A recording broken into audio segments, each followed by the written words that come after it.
Hey everyone! Today's guest and co-host is the lovely and talented Jenna Elfman, who you know from Fear the Walking Dead, Dharma Greg, and a whole lot more. Jenna and I talk about her and her husband's long-running podcast, Kicking and Screaming, her longer-running marriage, which is the subject of the podcast, the differences between sitcoms and zombie shows, driving fast, parking illegally, and more. Today's Unqualified segment begins with a call from Patrick, who has been in a loving relationship for 2 years, but wishes that his partner's family knew that he was more than a roommate. Our second conversation is with Margaret, who was diagnosed with bipolar disorder, ADHD, and autism, all in the span of a year. After taking some time to reflect, Margaret wonders how this new understanding about herself relates to her family, friends, and potential partners. If you have a question and would like to talk with us, please look for the link at unqualified.com. I would love to hear from you. Ladies and gentlemen, you are listening to Unqualified with your host, Faris.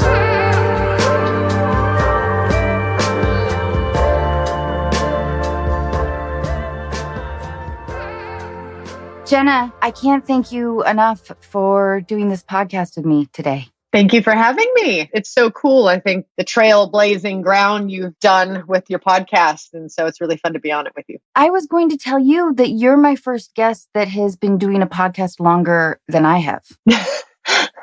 Has it been longer? Wow. It has. I think you started in 2012. Yeah. Just to catch up our listeners, Jenna does a podcast with her husband called Kicking and Screaming. Can you tell us about it and how has the whole experience been for you? Yeah. So my husband and I have been together for 30 years, which like in dog years is an awesomely long time. I think the dog years and the Hollywood years, it's like the same thing, right? Yeah. Yeah. Anyone who makes it this long in this industry of ours, I feel like a superhero, frankly. But we actually had been wanting to do a fun scripted show addressing all the nuances, glorious and annoying and everything in between on marriage. But I kept working on other shows. And I'd been on Chris Hardwick's podcast back in 2000, I think 11 or 12. And he was encouraging me to podcast. And then when my husband and I were sort of talking about this subject matter, he was like, you know what? Why don't we just talk about it as a podcast? Because people also go, how do you do it so long? How do you do it? And we literally always just say kicking and screaming, frankly. So he said, let's just, like I Love Lucy started as a radio show, he goes, let's just start a podcast and let's just talk about the subject matter and, in our own, the way we talk. And, it can be a library ultimately for writers for a scripted show that we do. We never sort of intended it to be like a podcast that we really promote. Yeah, the same way. Yeah. Yeah. It just kind of caught ground and people from every aspect and angle into relationships tended to relate to it. And that's kind of how it began. And we're super inconsistent depending on what's going on in our life and schedule. So it's in fits and spurts, but always fun. And we don't plan what we're going to say. We hardly edit and we just go with it. And that's been also really fun too. I wanted to ask if you guys have ever argued after recording an episode. Well, we've argued on camera. We've argued on the podcast. We had to actually pause a podcast while I went into the bathroom and cried once because he totally got under my skin mid podcast. And, Bodhi always likes it when we keep it really light and fun. But I've always argued for, listen, if it comes up, let's do it. Because I feel like the intimacy of navigating relationships is intimate, but to the point where hardly anyone ever gets to see other people work through their shit. Totally. And in this Instagram-y sort of social media world, what we see is the gloss. Yeah. Yeah. And especially as a public figure, it's like, I feel like publicists are always protecting the image of the people and their relationships and who are they with. And we're like, listen, we're not going anywhere. We're with each other forever. So we're just going to lay it down and be super honest. And if it kind of goes there, well, then people who say, how do you do it? We'll see. This is how we do it. It's just straight up talk. And we just, we have a few basic rules with each other and we just literally kick and scream our way through the communication, which is the main fundamental of our relationship is the communication. Do you mind me asking what the rules are? Sure. So we don't keep secrets. Like if we do something that breaks an agreement, big or small, we just come clean.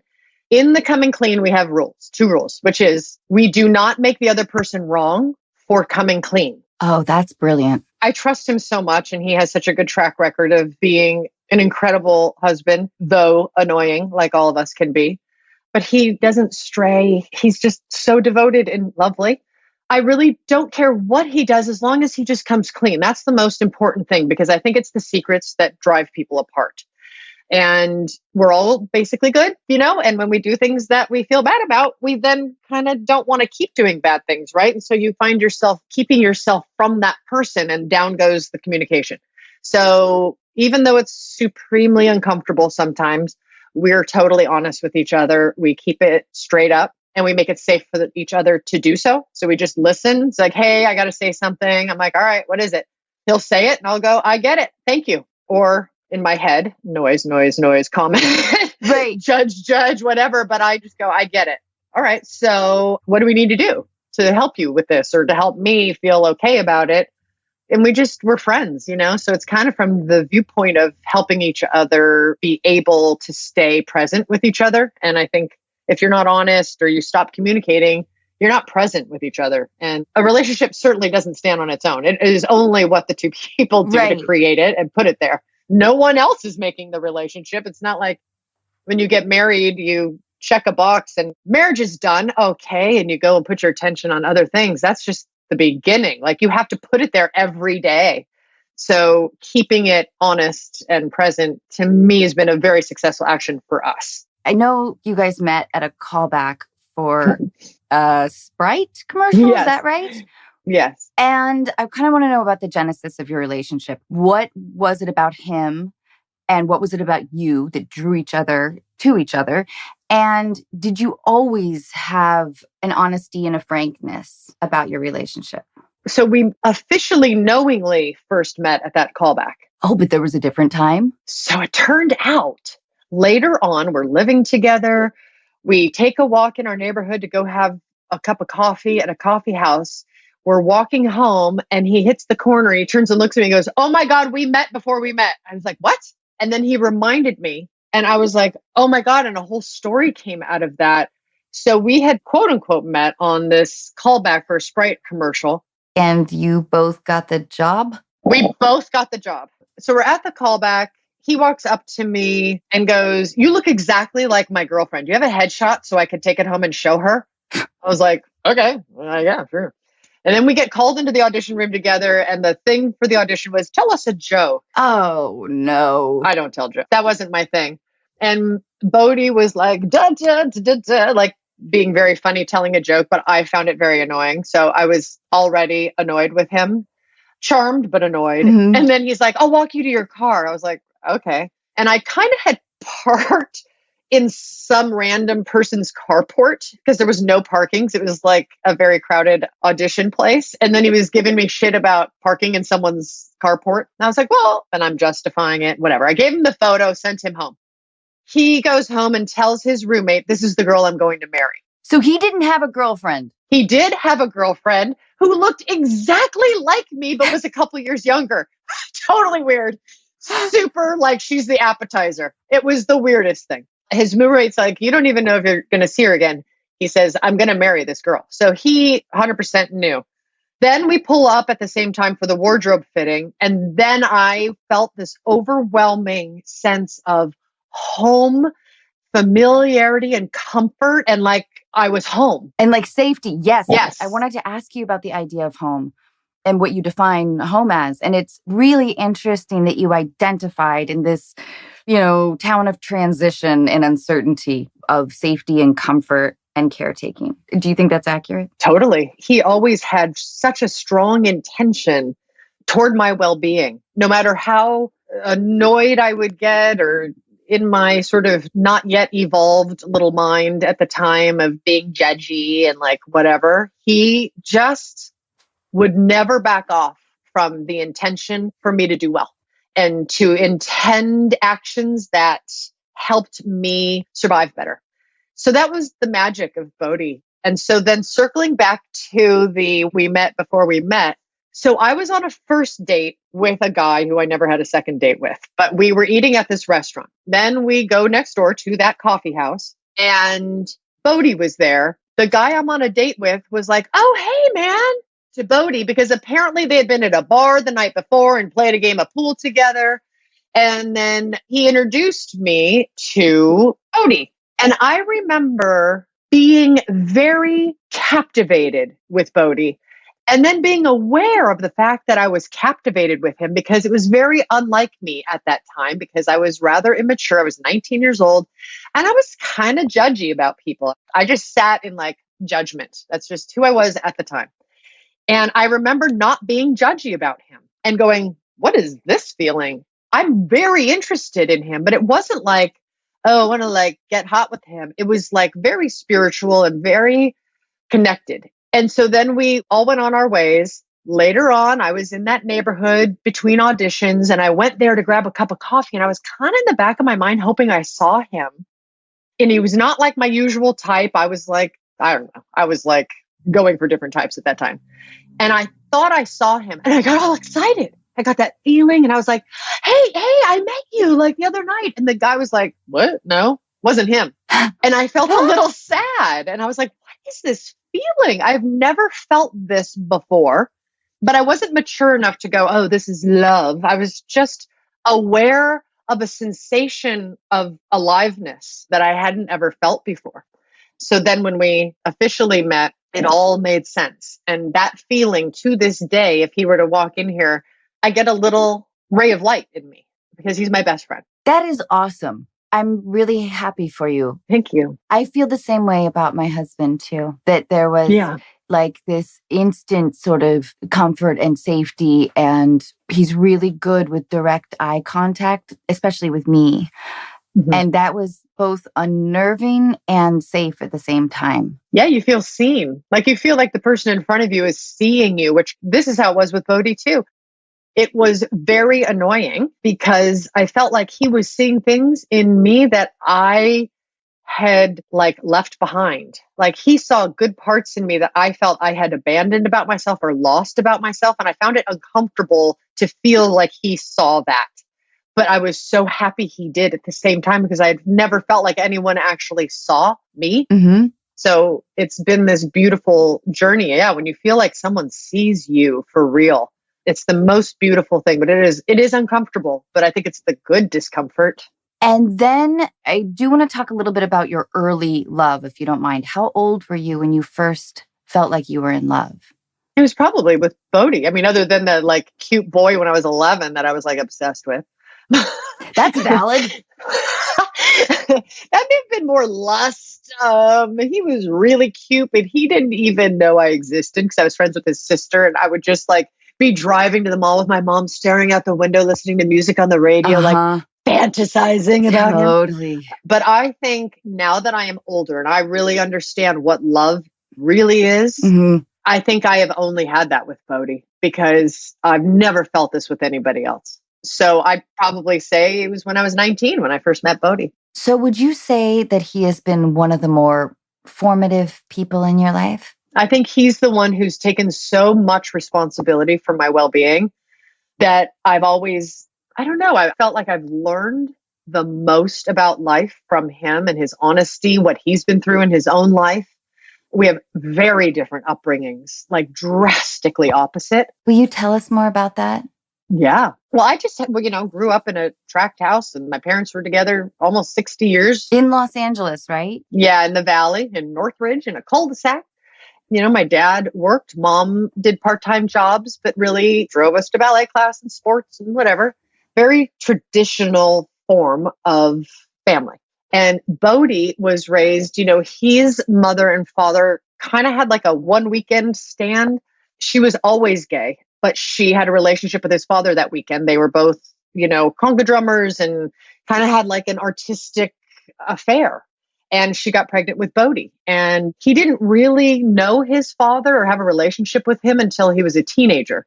And he was raised in the heart of Hollywood. He was born in 1969, raised like Sunset and Cahuenga. That was his neighborhood growing up as a boy. It was just like a very different set of circumstances, different environment, different influences of education, from life, from school, from whatever.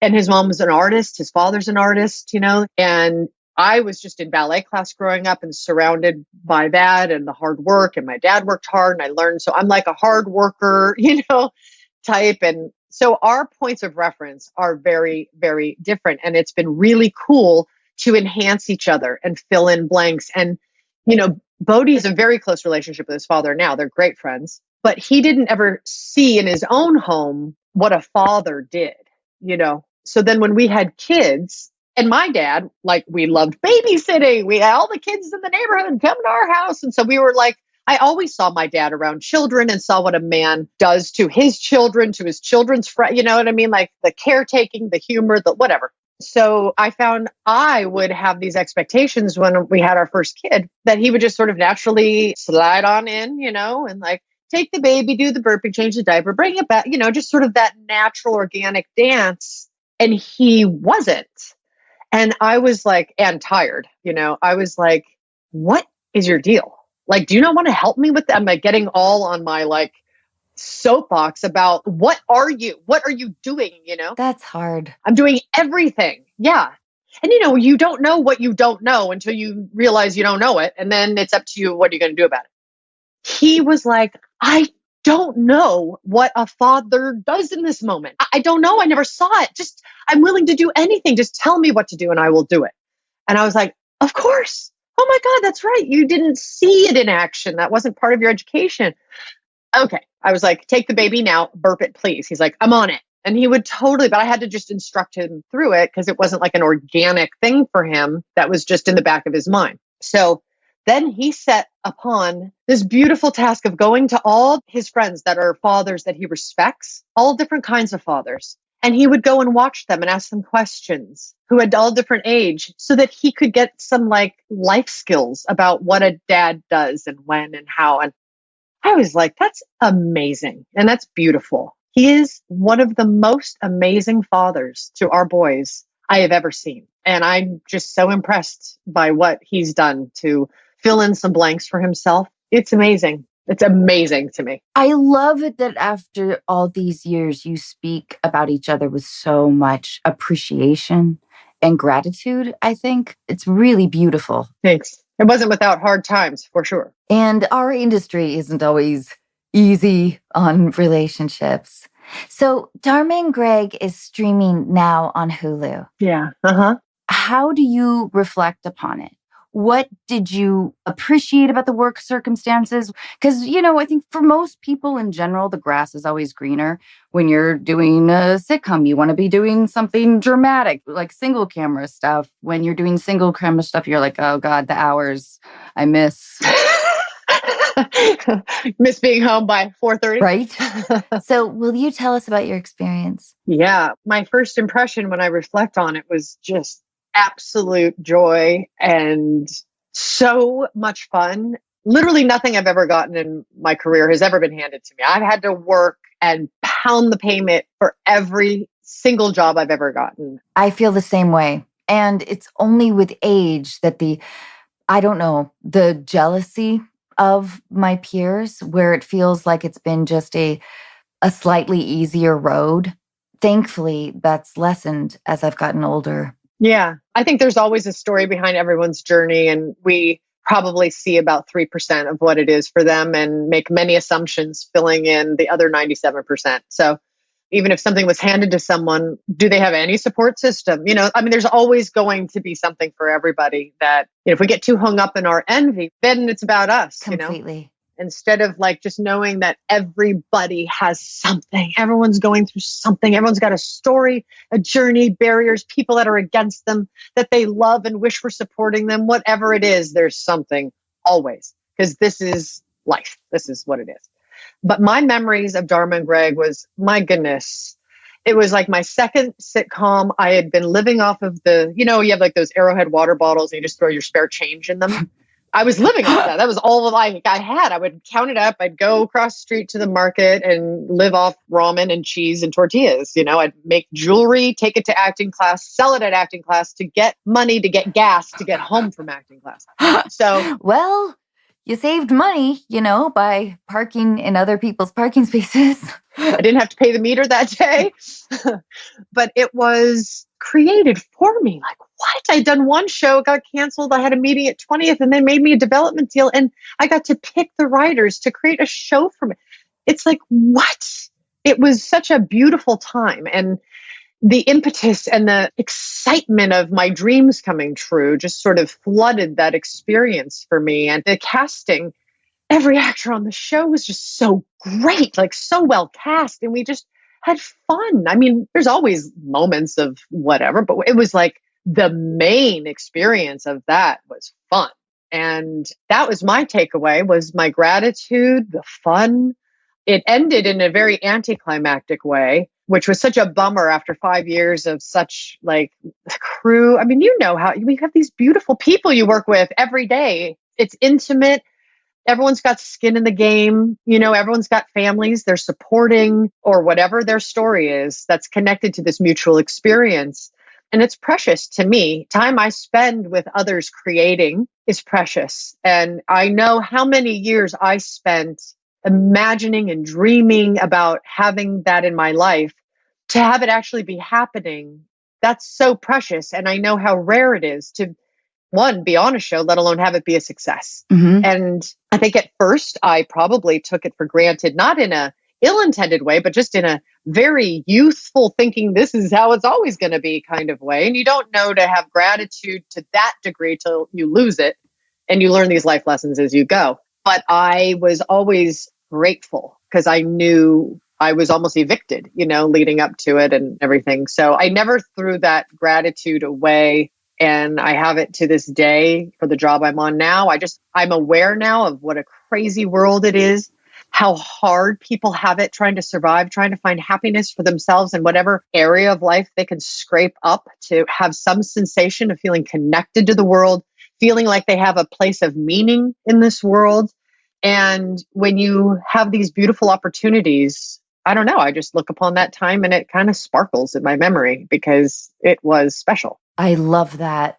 We have a mutual friend in Mimi Kennedy who was on Dharma and Greg and Mom, and she just adores you so much. Oh. And she looks back on that experience, I think, the same way you put it, with a lot of joy. She loves, as do I, performing live, a version of, it's like the most idealized version of a live audience you could imagine. Yeah, because you get to yell cut, do it over if you mess up, but they'll still be entertained by it. So happy, We shot on Friday nights and it was always like an overwhelming thrill. Even if the week had been kind of a grind or a little hard, it was just always amazing to see people that were so happy to be there, that were fans of the show consistently. And you must have had that as well.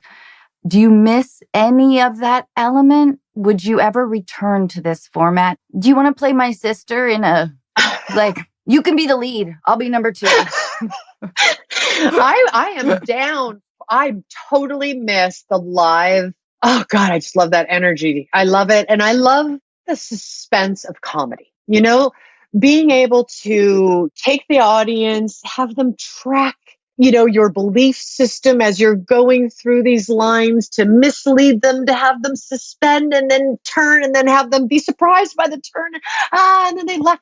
Like, what a beautiful communal set of agreements that we never talk about. Like the audience is like, okay, we're here and we're agreeing that we're going to have this experience together and we're going to let you take us on an imagination journey, even though you're right in front of us and there's cameras in between us. Like, I think that's kind of amazing that everyone just decides for those few hours that we're going to agree on this make-believe situation. It's spectacular. And I would totally do it again for good writing. There's not a lot of multicam with a live audience shows. I know. It needs a reinvention of sorts or something. I feel like you're like the last great hoorah of success on this. And I do miss it. My kids and I oh my God, we're watching Seinfeld and loving it. I'm all for great writing in whatever format it comes in. I have no problem with anything if it just feels right and it's fun. Yeah. It's been really nice to go and do Fear the Walking Dead because I needed a change. I was craving a change. I felt like I became a woman and I've had experiences and I wanted to communicate creatively through that lens of my womanhood as opposed to my girlhood. And so now I feel like, okay, if a fun comedy were to come my way, like I could go back into that and enjoy myself as opposed to feeling like I'm grinding on it. So yeah, I just want fun writing and a great character that I feel like you can connect to. Will you tell us about Fear the Walking Dead or what you can about it? Yeah. So we're in the middle of season 7 right now. So the first half has aired and the next half will return in April. It has been an incredible journey for me to take a character who starts off very broken and has had such trauma she can't even connect with others. She lies about who she is and her name just because she can't bear to connect with people. The loss has been too great and there's no room for any more loss. To find love, to kind of rehabilitate her spirit again and learn some skills and come out of her shell, confess to her true identity, to then have loss, to then, it's just been like a lot of fun. Turning 50 while playing this character and getting to lean into portraying a woman who's going through things. It's an honor. It just feels really great. And the genre is really fun. And the infrastructure for the Walking Dead universe is pretty amazing. And is it like hours and makeup? Like, how does all of the technical stuff affect you? Well, I think all the background and stunt performers who are zombies, they have to really put in a lot of time with special effects makeup. For those of us that are like the survivors, the heroes, telling the human stories, it's actually amazing how long it does take to make it look like you have no makeup on and you just have dirt on your face. Right. I know. It's crazy. But no, it's not so bad. And that was actually kind of like a relief to not do a beauty show or not have to worry about my vanity of any kind and just lean into the humanity. I've been digging that. But the crew, again, you're spending many, many hours. They're spending many more hours than you are as an actor, trudging through such dramatic weather on both ends of the spectrum, from heat and humidity to rain, mud, freezing here in Texas. And they are working so hard to support the story. And they are all so good at what they do. Oh, that's awesome. To be on a set and look around at each department and this group of people in each department that are so good at what they do. I love learning all the time. It's something that makes me feel very fresh, is to constantly be learning. And so to watch competent artists work in a field that I know nothing about and to keep learning about it, from the cinematographer to the grips, to the production designer, the props people, sound. I never take it for granted. I never stop looking and paying attention and feeling admiration. Did you do that when you were younger? I think I was too focused on not getting fired to pay attention. I wasn't aware enough to pay attention at all. That's why I think I value it so much now, because I realized how many experiences I had where I wasn't paying attention. And I felt like I should know more about certain things than I felt like I did. I mean, I was like, I don't know, I was dancing in a 1984 commercial for, I don't even remember what, for the Olympics. And I did extra work as a kid, as a teenager. I've been on sets since I was like 11. And I felt like I didn't know anything, although I did. But I realized, again, like that's part of youth. You're consumed with yourself because you are coming up and learning and having experiences for the first time. Then you start getting some distance and you start having a more 360 view of experiences, or you have children and you start seeing life through their eyes. You're getting all these layers of experiential knowledge that broaden your perspective. Then you realize what you do know. And then that kind of informs how to approach what you don't know. But you don't have that to inform what you don't know. You're just like, I don't know, but I'm right. It's amazing how stupid we are when we're young, and how the irony of how much you think you know and how assertive you are about what you know. It's like amazing to have that much confidence and know nothing. Like it's amazing. But yeah, I just feel much more spiritually rich now that I'm been living my life longer. I think I'm really enjoying life much more now. Completely.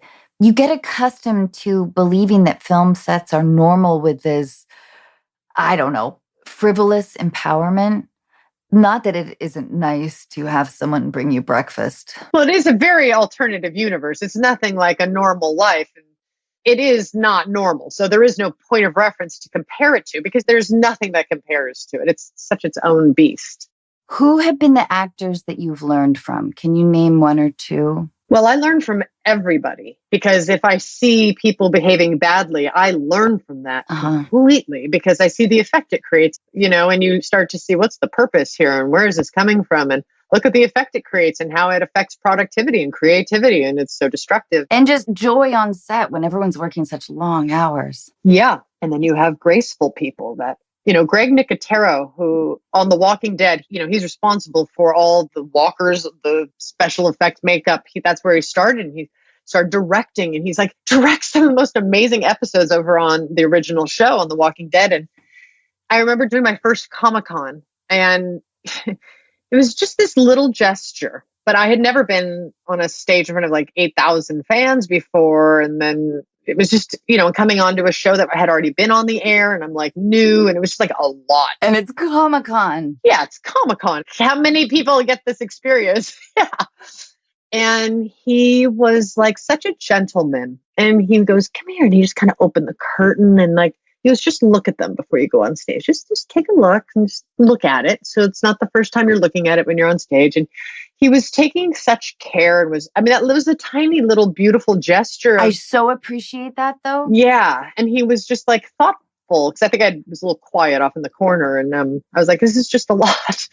I think I learned the most from people who have done and accomplished a lot and they're graceful and down to earth and they're still attentive about other people and other people's experiences. And, like Lenny James, who plays Morgan, he's such an outstanding actor and I have such admiration for him. And so we're in scenes and whenever we're working together, I just study him and learn from him and watch him because I haven't had that many experiences with those kinds of actors. I'd been doing a lot of comedy. And so it's just like, it's a whole nother layer of experience. And when you find masters that are also gracious, I think I learned the most from people like that. Mm. And it's kind of applicable to life in general, where that sort of confidence leads to grace without ego. Jenna, do you have any fears that might be labeled as irrational? Well, I think fear has many angles of view. To say it's irrational or, label it as a thing. I don't know how anyone's better now for saying that's irrational. Right. Well, okay, but I have it. So what do you want? I think the way into turning the volume knob down on the discomfort of fear is always to just gain more knowledge about the thing that you're scared of. Because the more you know about something, the more you have your own skin on doing something with it, as opposed to having it do something to you. I love that advice. Yeah, if something scares you, just learn more about it and it will probably be a little less scary. That's what I've found. What was the other thing? Oh, intimidation. Competence, because I admire it so much. I get a little intimidated by people who have accomplished being a master at what they do, because I think so highly of competence in any area, whether it's someone coming to fix my AC or an artist, a painter, a leader, whatever. When people are competent, it's so inspiring to me. Like it's the most beautiful thing in the world that it makes me want to be better at anything I'm doing. But I have that I think that bite of intimidation is that realization, whether you realize it or not, that you don't know enough about something in your own area. Yeah. So again, I think it just goes back to gaining knowledge about something, and that's empowering. If you could go to sleep tonight and acquire a skill or an ability, what would it be? I think I would love the ability to sing. There's two things. I loved the ability to fly an airplane at the top of competence, like even a fighter plane or something. I don't want to shoot any bombs out of it. I just think it'd be fun to fly fast and do cool stunts. So the flying sort of suggests you have some Daredevil aspirations. For sure. I definitely have that. Wait, then will you tell us about something like I don't know, have you been skydiving? Like, No, I haven't done that, but I did do a celebrity amateur car race in the Long Beach Grand Prix. what? It was so scary and fun. I'd never even driven a stick before. I didn't know about downshifting or anything. And in 4 days, I had to learn everything about the apex of the turn, when to brake, when to downshift, speeds, going in and out of turns. Oh my God, I would have loved that. It was really, really cool. And I worked very hard to learn all the techniques so I could be very good at it in my 4 days. And I got on the back of a pro racer motorcycle where they drag their knee, they go really fast around the track. And I put on full leathers, got on the back of the bike and had him race me around the track at full speed, dragging our knees around. Were there tears streaming down your eyes? I am the most calm the faster I'm going. Do you drive fast? Not anymore, but I did, yes. And then I just kind of was like, okay, I've done that. And I'm not such a fast driver anymore, but I do like daredevil-y things that are within reason, not where you're irresponsible, but where you learn something about something and it's kind of scary, but you know enough that you can do it, but it's still thrilling. I like that. But yeah, I think that's my way into fear is I look. If something scares me, I look more at it and learn more about it. I like that transition of feeling like something's got its fangs in me and then I can kind of pluck the fangs out and the discomfort out by reaching and looking and learning something. And then, I don't know, that's growth for me. Back to the carport idea of illegally parking or what, I don't know what the legal ramifications would be. It's more like bad manners. But do you regularly sort of violate those untalked about agreements between human beings that we have? Yeah. No, I do not.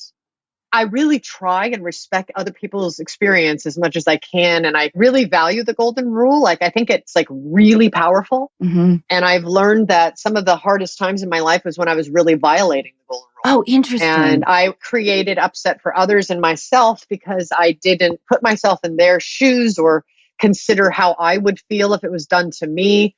The positive and the negative side of the coin apply. And since I've been trying to be more attentive to that, I see how powerful that is. And I think we have to be very patient with each other about each other's blind spots because everybody has different experiences that have quote unquote taught them that they may not realize that was a wrong lesson. That was wrong information that they think was right because it maybe came from a loved one or someone they respect and they don't even realize. And I think that we get so fast and harsh to judge and stamp on people.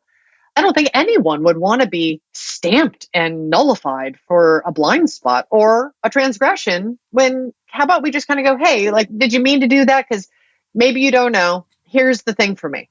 And if we all just kind of mutually agree to just listen and be patient and learn something, because it doesn't fit your experience, doesn't mean it's wrong or bad. So I think it's a big thing. I think it goes a long way for everyone to just kind of take a breath and boy, just try to be a little more patient and tolerant of each other. I think this conversation leads well into our caller. Yeah, let's do it. Our first caller is Patrick.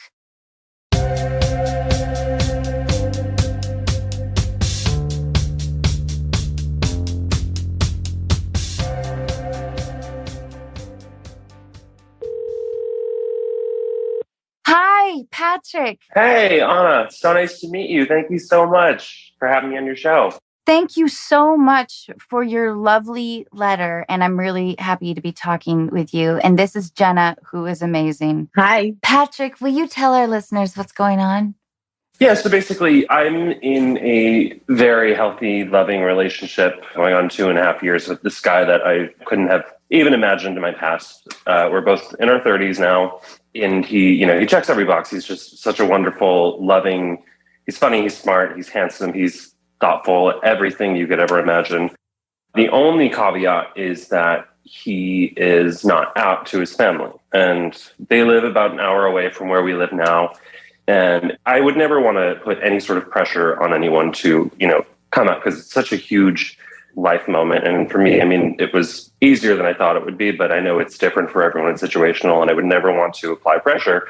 But we're sort of at the point now where we live together, we have a life together, and this is kind of like the elephant in the room. And it's something that, if we're with friends and he mentions, he's going home to his family, they'll be like, oh, are you going too? And I kind of really don't, I don't want to bring it up, but it has caused uncomfortable conversations with people outside of kind of our sphere.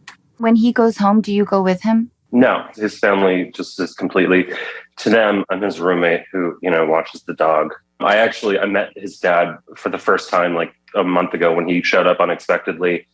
And I was just like, I had no idea what to say. And he was really friendly. Did you feel like your heart gripped with fear, or like, how did that go? Yeah, I mean, it was just kind of like, I had no idea what to say. I was just, because he was really friendly, and he was like, hey, you should come visit us sometime. And I didn't know how to respond to that. It was like, I don't want to put either one of them in a weird situation, but also I was completely shocked. It was just. It sounds like, Patrick, that you yourself are incredibly understanding and you value the relationship more than this issue, which must, I would think, hurt your feelings a little bit. And maybe you also want him to be able to just grow. Am I off base with this? No, that's 100% true. What does he say when you guys have talked about it? Like, what's his point of view? What's his reality? Like, what does it look like for him? What's the experience for him? Because if he's not out to his family, that's like a giant barrier of communication and everything for all involved. It honestly kind of changes. He was very open about it from the very start. He was like, first of all, he's bisexual. I'm his first boyfriend. So up until then, he only had girlfriends. And so this was like a whole new thing for him. He's introduced me to all of his friends and we get along well. And now we're kind of, like I said, creating this sort of life together, and it's wonderful. But the first time I brought it up, I was in a sad mode. And, he was very honest. He's like, I don't think my parents will take it well. He has a brother who also lives where we live. And he said, like, they were getting married. And he's like, after the wedding, I don't want to stress him out anymore. Then I'll come out to him and then I'll kind of start there. And I feel like he just keeps putting it off. And when other people bring it up, because my friends and my family are, like, this is unfair for you. Like, why can't he just make this move and you guys can move along, But I understand where he's coming from significantly more than any of them. He has kind of insinuated that he's like, this could just cause like a huge rift in my family. And like, I don't know them. So I don't really know if I'm being selfish. I'm so happy that you're in this awesome relationship. And I think that you sound like you're really empathetic and very understanding. And I do understand when friends and family get involved with anything, if they're loyal, they fight your fight for you almost without nuance. Yeah. And I would hate for anything to encourage any distance between you and the man that you love. But what I do want to ask you is, how often does he go to visit his parents? Like, are you without him a lot? And maybe if the timing's right, I wonder how he feels by keeping this. Again, they're only about an hour away. So he'll go home for, holidays, like major holidays. And that's kind of when it sort of comes up. And I know that's a common theme and, but probably once a month. And it's only for like a weekend or a day or two. But at the same time, it's just this weird, unspoken, like we have great communication, but I just know that this is a touchy subject for him. And I'm kind of wondering if I should just push him a little bit further or if I should just kind of like be patient. I think you should be patient personally, because I think in any relationship, 2 years is incredible, but you're not in the mutual, we have a foundation of deep roots together. I feel like 2 years is still relatively new as far as relationships go. And this is being his first relationship in a new format for him. Like, totally understand your point of view because you want to expand, right? Like, it's sort of like when you find this great relationship, you then want to expand your community with your relationship, expand your experience and be free with yourself and, and be able to hang out with his family for the holidays. Yeah. But at the same time, this sounds like it's pretty mega. And, the thing is his family was there long before you arrived, and his entire existence is with these people who raised him, who's put in the time with him. And he probably, obviously, would love their blessing and support. But that probably that's going to be a nuanced thing, especially if he doesn't feel like they're obviously made it clear that they're immediately receptive to this thing in his life. him having you in his life and him having a different form of a relationship if he's not like, yeah, they'd be cool with it and let's go. So it feels like if this is such a new thing for him, he probably needs to get his footing for himself. But if he's saying to you, I am in, like I am committed, I want to spend the rest of my life with you, well, then you guys have to like start working towards a plan. Do you know what I'm saying? If there's like this, let's do this, and there's some kind of mutual agreement that you guys are each other's it person, then yeah, you kind of probably need to start looking at how to approach it. But if you guys are just having a great relationship and it's going well, but you're not like proclaiming the rest of your life together necessarily, then maybe just keep supporting him, keep contributing to empowering him and his confidence and his well-being, and, you know, be there as a friend for him. Because if you continue to be a friend, then he knows he's safe to rely on you when he does want to open up to his parents and it gets rocky, because one side's going to have to be there for him, you know? But that's my take. Have you guys like professed we're in for good? Are you there yet? I mean, essentially, I mean, like I said, we live together. We have a joke, like an ongoing joke, like we went on the first date. I stayed the night and I never left. Like that's just how quickly, like I was never really a relationship person. All three of us have this in common. Yeah, when you know, like you're just like, oh, I'm home. Yeah, like I said, like he just, everything I could possibly want in a person. And on our first date, I was just like, this is going to happen. I'm going to make this happen. I'm going to do whatever it takes. And I really, really appreciate everything that you said. And you kind of just like read my mind. And I agree with you. You mentioned that his brother got married. Is that right? Yes. Do they have kids? No, they were living in the same neighborhood as us for about a year and a half. And like his brother would come over for dinner and I would kind of have to like leave. And I helped him write his best man speech. It was just like a very complicated time. You're like acting. You're playing a role of the roommate to the family. You have like an acting job. I'm wondering if you could have a date night. You guys open up a bottle of wine at home or something, and you ask him, okay, let's go through the whole spectrum of scenarios of what could happen. Going from they disown you to, you know, we love you no matter what. And please bring Patrick around. Like there's a whole lot of shades in there. I doubt it will be one extreme or the other. Right. Yeah. And the thing is, like, he's kind of made comments about them being like somewhat approving. Like they're not like aggressively homophobic or anything. So I don't think that it will be like that extreme. But I mean, I think he's kind of the person who's always just like assuming the worst. Does he say, I want to, I'm just not ready? Or is he like, I'm just too afraid of their response and I'm not ready to receive that kind of emotion right now? I need more time. I need to kind of get my skin in this. Like, is that kind of where his head is at? For like the past like year and a half, and he's been like, I'm going to do it. I'm going to tell them. I'm going to talk to them. After the wedding, I'm going to have the conversation and I'm just going to rip off the Band-Aid. It seems to me like he just kind of keeps making excuses. He'll just be like, oh, I'm going to wait until this point. Or like he just keeps pushing back further and further and further. And I've never, ever once been like, can you just please do this? That's remarkable. That's so generous. It speaks a lot to your character, Patrick. Thank you. And to your relationship, that you are letting him kind of feel this whole thing out.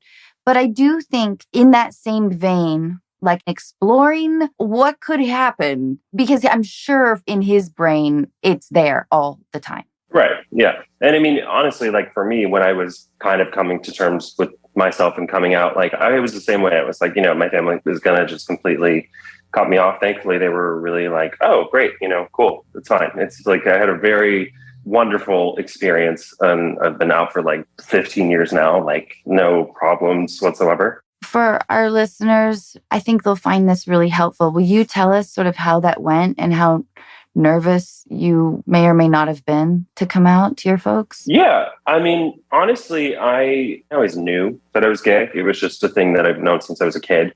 And I really didn't like have a coming out moment. Like I started telling my friends probably when I was like 15 or 16, you know, one by one. And it was this whole to do every time. And it was just like, I'm so sick of this. This is so annoying. This is so ridiculous.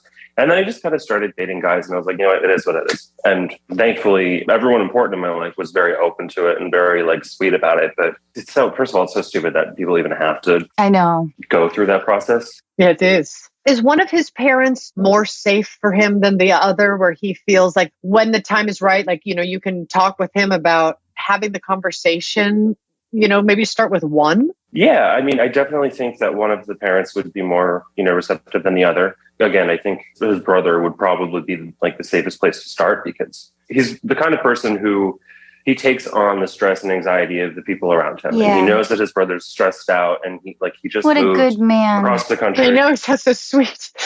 Yeah, he's the sweetest, but you know, like the one thing that is hard to deal with is like he'll be so stressed out and be like, "What's wrong?" And he'll be like, "Well, this person in my life is going through this." And I'm like, "Okay, like I feel terrible about that, but you can't take on that much stress from so many other people just because like it's a hard way to live, you know what I mean? Like you're just going to be anxious." And that's kind of what he's been telling me. Like, if I do make this decision, if I do have this conversation with them, it's just going to stress them out. He's like, my brother is a very busy person. He's just going to be more stressed, and he doesn't need that. I don't want to put that on him. Well, I don't think they'll be stressed when they see how happy and content and what a long, stable, awesome relationship you guys have had. But I do think the timing is tricky. Right. That's why I wonder if it will make your partner feel a little bit, not better. It'll still be a high anxiety conversation, but imagining the different scenarios and being able to truly talk out kind of each different one, from the one where they're just like, "Oh, come here. Yay. We love you," to the one where it's like you're cut off or whatever. Like asking him, who do you expect to kind of hurt your feelings about this? Who do you expect would be more open? And what if that person isn't? Walk through all the different ideas, because he has been kicking it down the road. He wants to do this. He knows it's going to be hard. He doesn't know how hard. And so maybe if you could help him imagine the best and the worst and all the in-betweens on a fun date night that maybe you've set up. And I would also say, as we have this conversation, I do want you to know that there's no time pressure here. There's also something to how you talk. I think, Anna, what you're saying is so lovely, because to practice the scenarios, when you actually do it, it's not the first time you're experiencing it, because you kind of do a mock-up of all the scenarios. But like maybe suggesting, because in his head, he probably has it like, "Hey, mom and dad, this is sort of my life." Blah. And then you expect this reaction that is so uncomfortable. But maybe, if he enlists, like, "I need your help with compassion and empathy on something that is important to me that I want to go over with you guys, but I need to enlist everything that you were put on this earth as a parent to be, which is helpful, loving, tolerant, understanding. I need help from you to go over something." If there's a way to practice this, putting the parents in the headspace of their purpose as a parent. Yes. Which is to love and help and support your children, if they seem like they're kind of oriented to being slightly, common sense people. It's always great to flatter somebody, say like, "You've been the most supportive, amazing parents that I could ever imagine. I want to tell you something that's been hard for me." And parents are loving. If they see their child happy, that's kind of all you want. Like all you want. Like all you want. There isn't anything I want more for my boys than to feel that they are themselves. Like every choice I make, every comment, that I work so hard to have come out of my mouth is to enhance their confidence and right to be themselves and have their own point of view, and their right to experience life how they wish to experience it.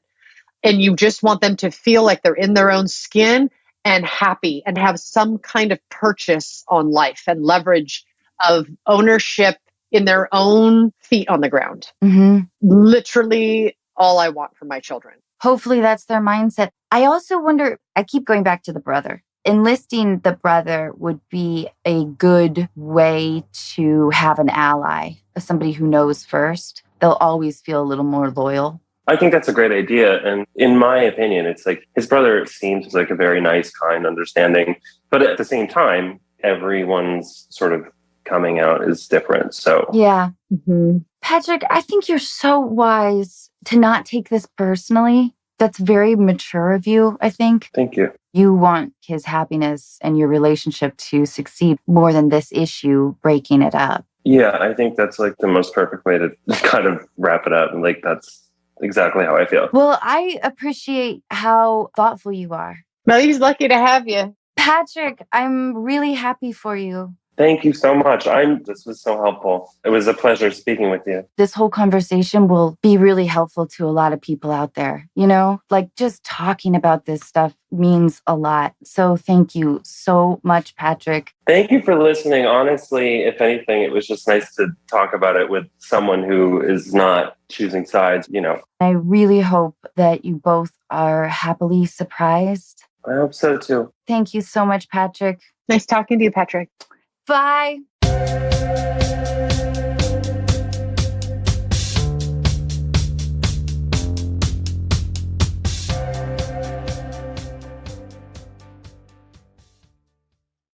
I thought your advice was fantastic.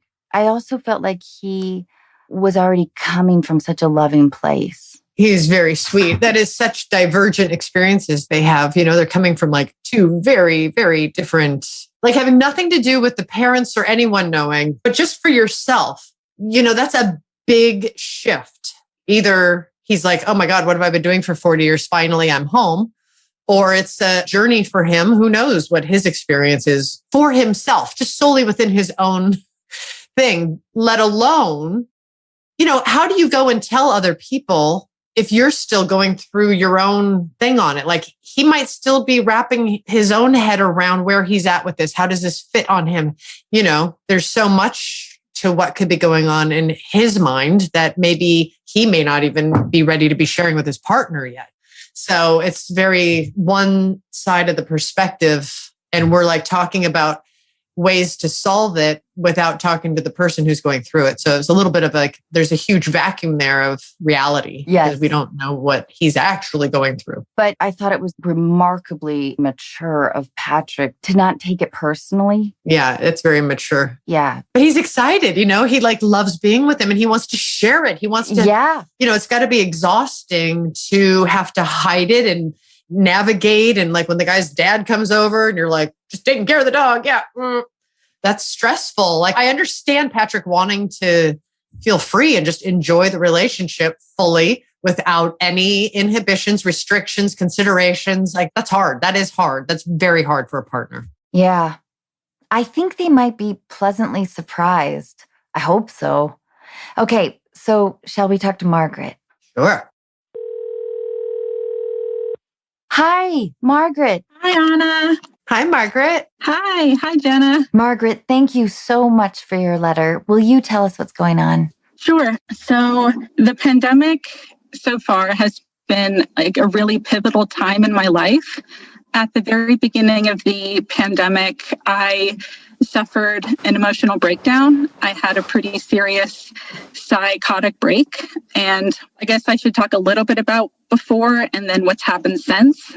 So before the pandemic, I was a struggling actor. I'd been in New York for about 4 years. I moved here pretty spontaneously after a pretty big argument with my family. And then I was just immersed in like hustle culture and like really trying to make it. And I think I really exhausted myself and I internalized a lot of really bad advice and a lot of toxicity in my work culture. And so then like right before the pandemic, I got out of a really bad relationship with a guy who really took advantage of me. And that was the first time I had ever experienced that. And it really hurt me to my core. And so that was December of 2019. And so I was like, 2020, this is going to be my year. I'm going to get back on the horse. You know, I'm just going to like really hustle and girl boss it and like really be an actor now, right? And so then in March, the pandemic hit. And were you still in New York? Yes. Okay. Yeah. And so at the time, that was the epicenter. Like no one knew what was going on. And I was like, oh my God, like we're all going to get sick. I'm going to die. And so I think that anxiety really set me off. So I had a psychotic break.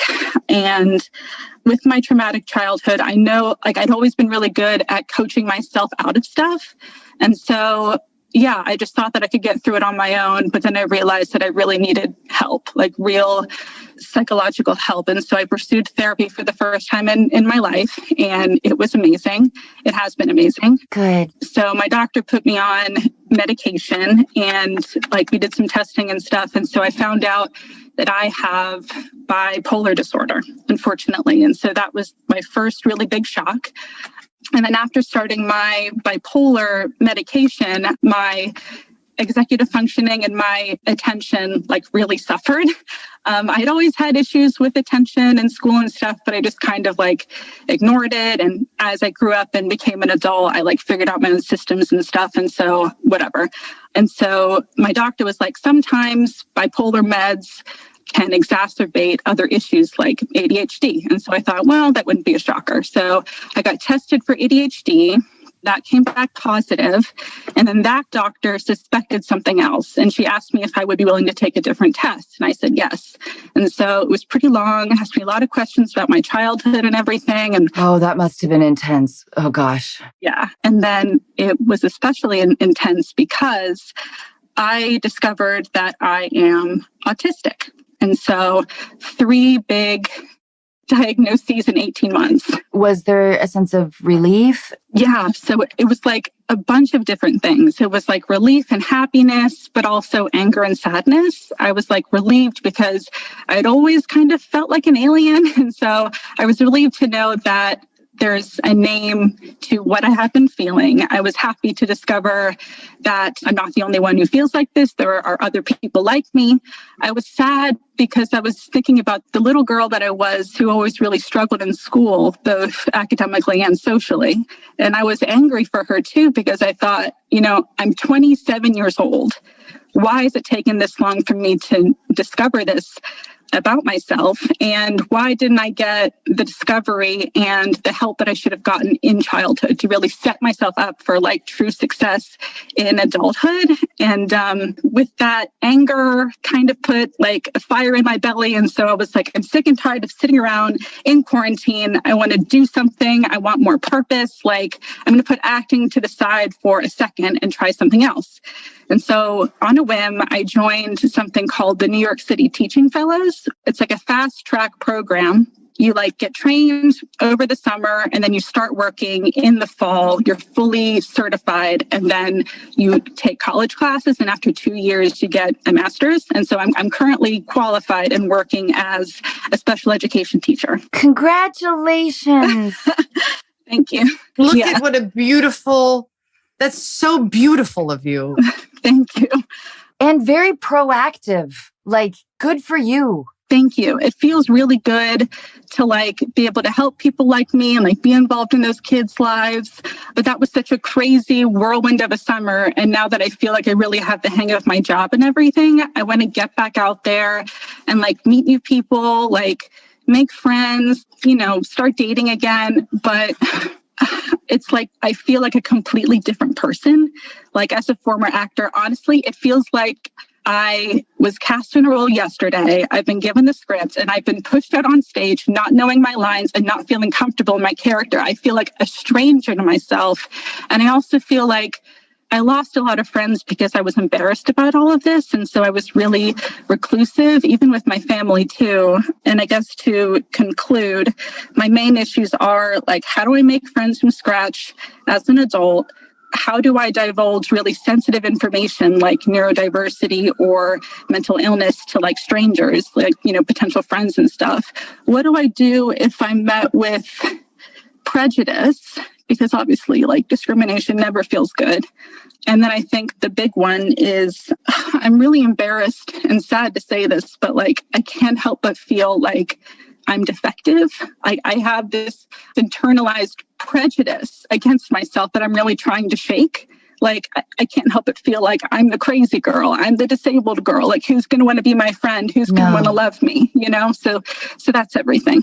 Oh, man, I can't thank you enough for being so open. I know that this conversation that we're having will be helpful to so many people, Margaret. So thank you. Also, though, I don't think you're a former actress. It can always be there. Yeah. If that is a love of yours, it really can. I think it is so impressive that you are the kind of person that's like, you know what? I want to be more active in my own life. And so therefore, I'm going to become a teacher. That is just remarkable. Thank you. And I think the two are actually pretty linked. I think so too. It's surprisingly performative and creative. And like, I really enjoy it. Yeah, it's a lot of fun. It's very spontaneous and I'm on my feet a lot. Yeah, it feels like acting sometimes. Good. These kids need someone who has a playful soul, who can stand there in front of them and with them and create and listen and totally track with them with absolute understanding, but without a load, with instead a playful spirit of like understanding them, encouraging them to create and reach and communicate. You know, I think the second I saw your face, I know, honestly, you shine. Thank you. You are lovely and you are so valuable and you are a gift. But that being said, boy, what a year you've had. And let's just all give that a big old acknowledgement. Yeah. Okay. Like, holy cow, you've been through a lot. Yeah. And on top of that, the bigger societal thing that so many of us went through, which is like being trapped in our homes. Yeah. How is your relationship with your family now? So, a little bit of backstory on my family. So my mom died when I was a kid.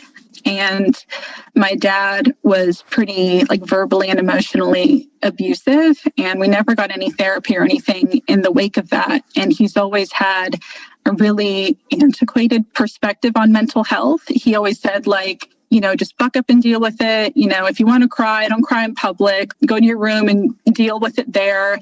You know, like it's all in your head. That's for weak people. You know, like it's not real. You're either strong or you're not. And so my siblings and I think we really internalized that. And so we're not really open about really sensitive things like this.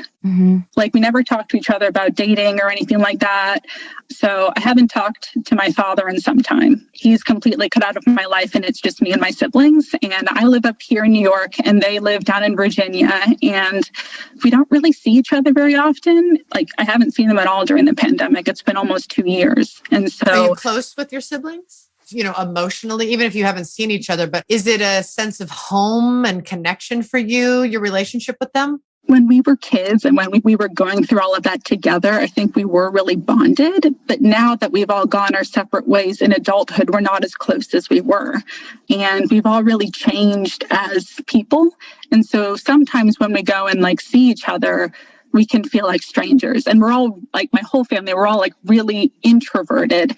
And so we're not ones to like call each other randomly. Like, I don't feel like I have to call my siblings every week. You know, it's like maybe once a month, whatever. And so going back to feeling embarrassed and shy and scared about all of this stuff going on in my life, I pushed a lot of friends away because I was afraid to tell them. But I think I really pushed my family away too. And so I'm going to see them for the first time in like a week. Oh, I was going to ask you. Okay. Yeah, I'm going to see them for the first time in such a long time. And I have no idea how to bring it up. I have no idea how to talk to them about it because it feels like a really sad thing. Like the last time I really divulged something really big like this. So like side note, I'm bisexual. And when I came out as gay, I knew that it was like because of the time that we are in, I'm very blessed to like have grown up in a culture in which that was really okay. And so I knew that it would be something to celebrate. And so when I came out, everyone was like, oh, yay, awesome. Thanks for telling us. And so that was like a really big thing that I shared with everyone, but I knew that it would be like a happy thing to talk about. But this is like, I'm sick. I'm mentally ill and I have a disability. And this feels like something really looming and sad. And I'm afraid that I'm going to spark more sadness in my family, like more than there already is. I mean, we're all still really struggling in the wake of my mom's death. Like all my other siblings, I know now that they are in therapy for the first time too. Oh, good. That's great news. That's a good thing. It's a good thing that you all actually have a shared reality of taking actions. I mean, you're going to look at it however you wish to look at it for you. You know, whatever this experience is for you. I can't tell you to look at where you found this beautiful contribution to the world through this adversity of helping others and this new hat you've put on in life. This is, to me, a beautiful journey of taking something that is hard and finding purpose and growth out of it. Yeah. And you mentioned that this is a sad thing, but I think it's only sad if you see it that way. It is just a thing that is. What you've gone through and what you've accomplished shows a real strength, and you should be proud of yourself. Even the vulnerability you are showing us takes strength. It all speaks to knowing who you are.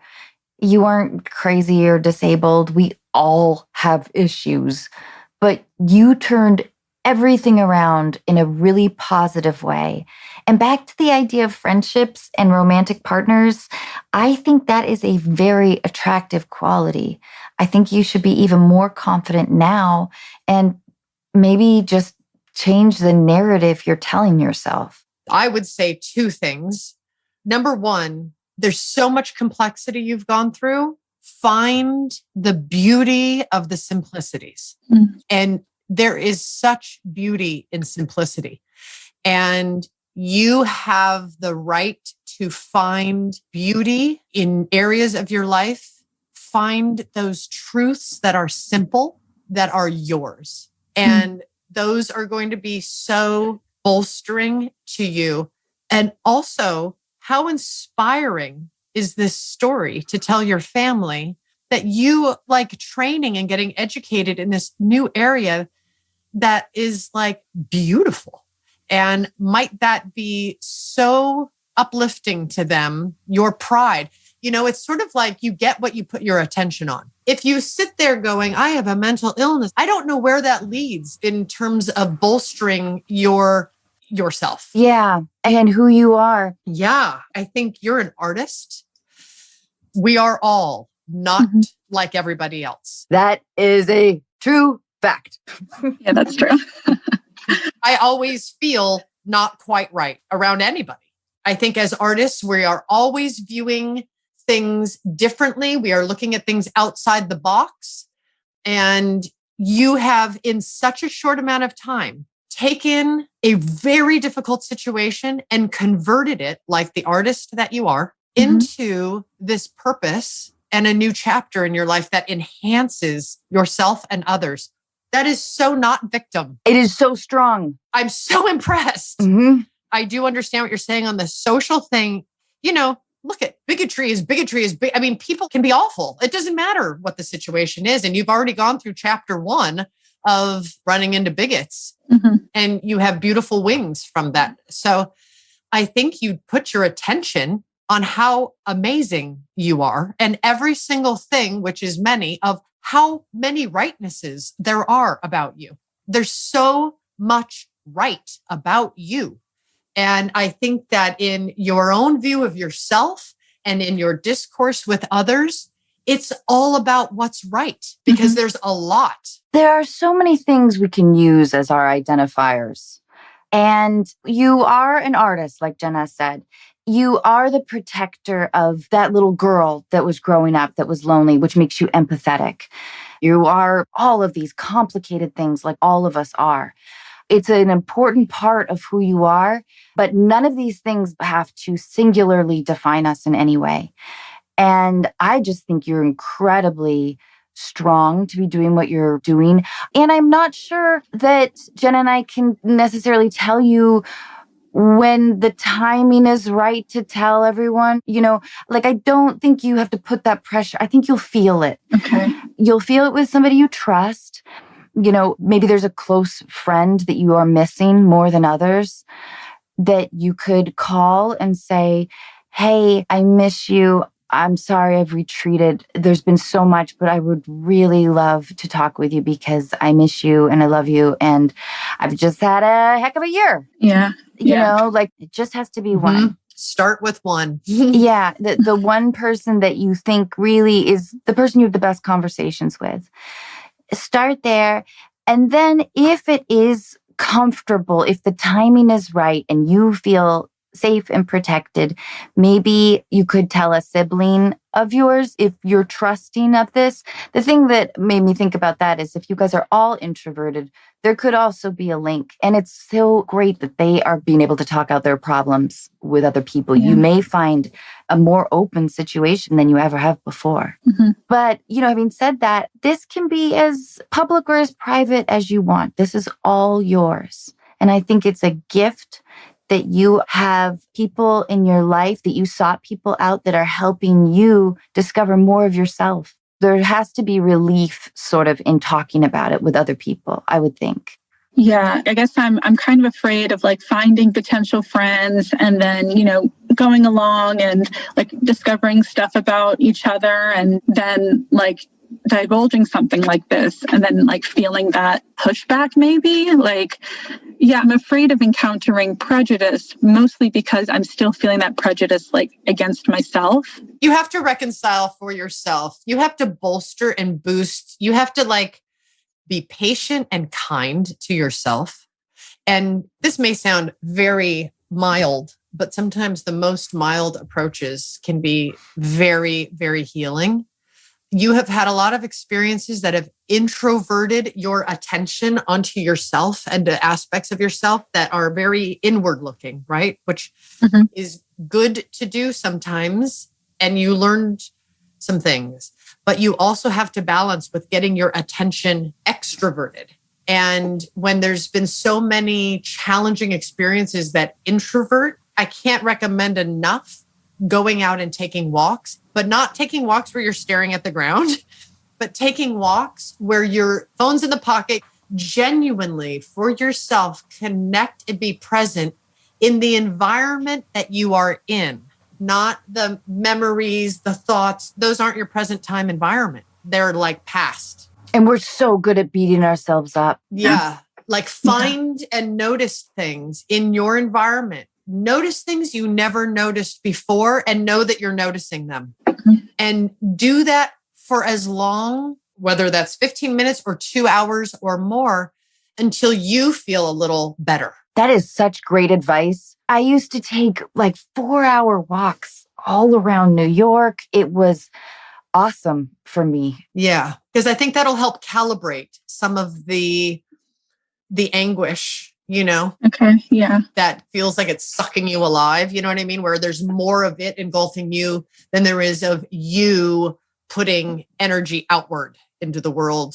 And you can shift that ratio by doing things that engage your body in the present time environment. Things that make you touch and connect can be very, very extroverting and bring a lot of relief.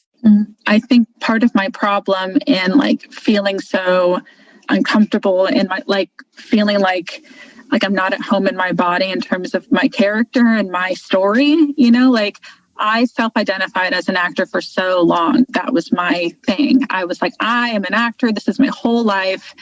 This is everything about me. It's my therapy. It's my passion. It's my purpose. When I would go out and meet people, it was only actors. And so I really want to just try different things and find other interests, but I don't really know where to start. But then also how do I introduce myself as someone who I have no idea who I am. What are my interests? Who am I? Before I was just actor. You need to hang out with some carpenters and plumbers. Some very uncomplicated, unegotistical, unneurotic people. People who view their job as opposed to their identity. Yeah. Yeah. Something I do because I just love people and I love hearing people's stories. Wherever I go, I ask people all about their lives. If I'm standing in line at a bathroom, so what do you do? Where are you from? What are you really good at? And I get very interested in hearing other people's stories, and people do, when they see someone is genuinely interested, they talk and they will tell you. And there is something unbelievably connecting and calming to engaging with someone. It enhances your brotherhood with mankind. Totally. To engage with total strangers and hear their stories. Mm-hmm. And it gets you out of your own head. It makes you see that everybody is going through something. And it's very comforting in that way, but it's also really inspiring. Also, I would recommend making a list for yourself of everything you're really good at. I love that idea, Jenna. That's a good one. That's a good one. I love it when you smile, Margaret. And I see the weight and I want to help you focus on the joy. I want you to be able to view this as one of the harder years of your life, but also a gift because you are learning more about yourself. And Margaret, I do think that probably most of us are undiagnosed to a degree. You know what I mean? I think so too. You're not alone. Yeah. You were just smart and you were proactive in your own life. Oh, thanks. I would hope there's a part of you that does know you are a gift. You radiate light. Not everybody does. So I think that you can acknowledge these things that have been given to you, these experiences, these labels, these new awarenesses, however you wish to look at it, and navigate your way through it. If the label helps you, if you need to chuck the label, but just know the phenomena, however you frame it for yourself, it's your life. And you have at your hands the ability to enhance your life every single day, to make it better for you in the way that sparks joy, to quote Marie Kondo. But sparks joy for you. That's your right to find and know your place for yourself and how you're going to contribute your life force to this place. And you are already doing it. So it's a matter of bolstering it to the point where you're feeling really fucking good in your own skin because you're awesome. Thanks, Jenna. Thanks. And like I said before, I've noticed that a lot of people are putting a lot of pressure on themselves right now to get things just figured out. Yeah. And life doesn't quite work that way. I would try to, like Jenna said, train your brain to focus on the small joys and the big joys and just force yourself to keep it there as much as you can. You don't necessarily need to tell your siblings or your dad or anybody. You're the same person they've always known. Mm-hmm. You just know a little more about yourself. And you can keep that as intimate as you want. Or find a close friend, reach out to them. If they're like, fuck you haven't called me in a year, then they're not your friend. That's a person that you don't lean on at all. Yeah. I mean, you're not doing that to other people, Yeah. Yeah. So start slowly. Don't put too much pressure on yourself. You've been through a lot. Nurture yourself for a minute. Thanks, Anna. But just remember to keep smiling. And part of that smile will infiltrate a little bit, just a little bit, Yeah. Yeah. That makes sense. Yeah. And don't worry about forming immediate new friendships. You've got enough on your plate for the moment. Just do the small things. Yeah. Those are really good things. Thanks, guys. Thank you. Sure. Yeah. Yeah. Thank you so much for being so open with us. And I look at all these changes as very hopeful, I think. I really do. And I totally understand the background you came from in terms of a family's view on sort of mental health. You don't have to be absolute about any of your identities, Yeah. Just Margaret is awesome. And I hope that we gave you words of comfort, Margaret. Yeah. I think you've given me some good pointers. I like the list thing. Yeah, I think I have been in my head too much for way too long, and so I think, just not labeling myself too much and seeing myself outside of those things that I've attached to myself. And this has been really great because, I guess I've been divulging all of this stuff to my therapist for almost 2 years now. And sometimes it can feel like I just wanted to talk to a friend and just get unqualified advice. So You got it. This has been really good. Yeah. Thank you. And don't forget that little girl that you feel sad for is the empathetic person that you are today. That's what makes you be able to connect with those kids. You can grieve for her a little bit, but appreciate the idea that you're strong enough. You survived this, and this, and it made you a more whole person. Yeah. And that's of huge value. Margaret, thank you. I know we're going to get a lot of letters with people who really understand what you're going through. And just know you're not alone and don't put too much pressure on yourself. I love you and I can't thank you enough.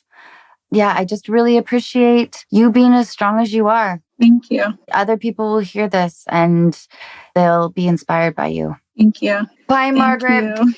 I'm thinking about you.